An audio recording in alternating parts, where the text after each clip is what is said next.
Oke, setiap kali kita lihat soal matematika, pasti ada satu huruf yang jadi langganan buat melambangkan misteri, huruf X.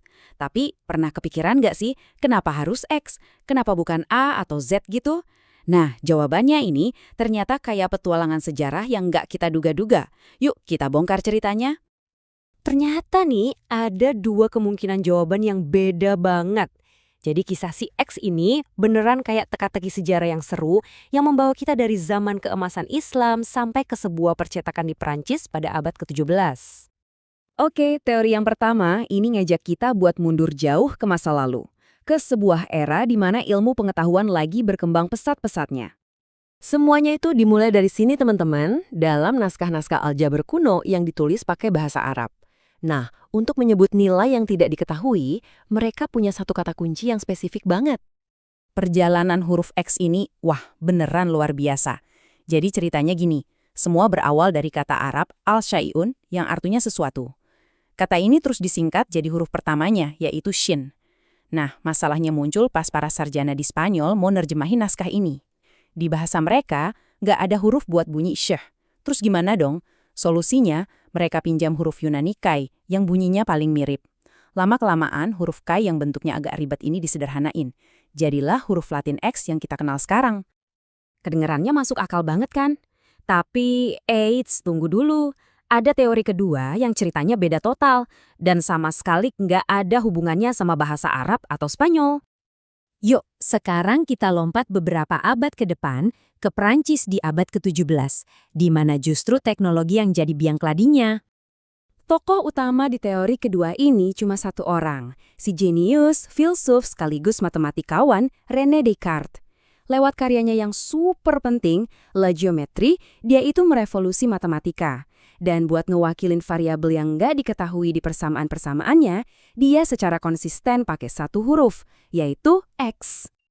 Pertanyaannya, kenapa Descartes milih X? Jawabannya mungkin bukan karena alasan filosofis yang rumit, tapi justru praktis banget. Jadi gini, zaman dulu kan buku dicetak pakai balok-balok huruf dari logam yang disusun satu-satu. Nah, tukang cetak itu nyetok banyak banget huruf yang sering dipakai di bahasa Prancis, kayak A, E, atau S.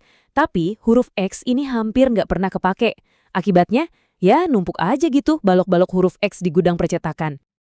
Jadi, bisa jadi nih, waktu Descartes butuh simbol buat variabelnya, si tukang cetak bilang, pakai X saja pak, stok kami numpuk nih. Bener-bener alasan yang nggak terduga ya kan? Sebuah keputusan yang lahir cuma karena keterbatasan teknologi pada zaman itu. Jadi inilah dua cerita kita. Di satu sisi ada jejak terjemahan linguistik yang rumit dan makan waktu berabad-abad. Di sisi lain ada solusi praktis buat masalah logistik di sebuah percetakan. Dua-duanya sama-sama terdengar mungkin kan? Oke, jadi pilihannya antara terjemahan kuno atau mesin cetakan. Ternyata nggak sesimpel itu. Soalnya, pencarian akan nilai yang tidak diketahui dalam aljabar itu ternyata udah ada jauh sebelum itu semua. Jauh lebih tua dari yang kita bayangin. Di awal tahun 1900-an, para peneliti nemuin sesuatu yang luar biasa.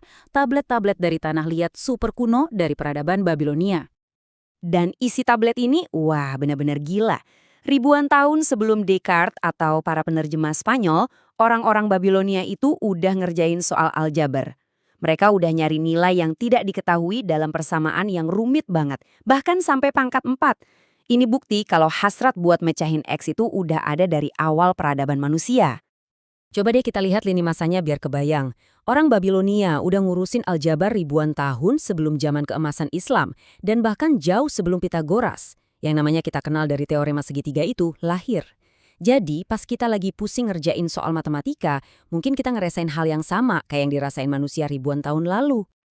Apapun asal-usulnya, yang jelas huruf X ini udah melampaui dunia matematika. Dia udah jadi simbol budaya yang kuat banget.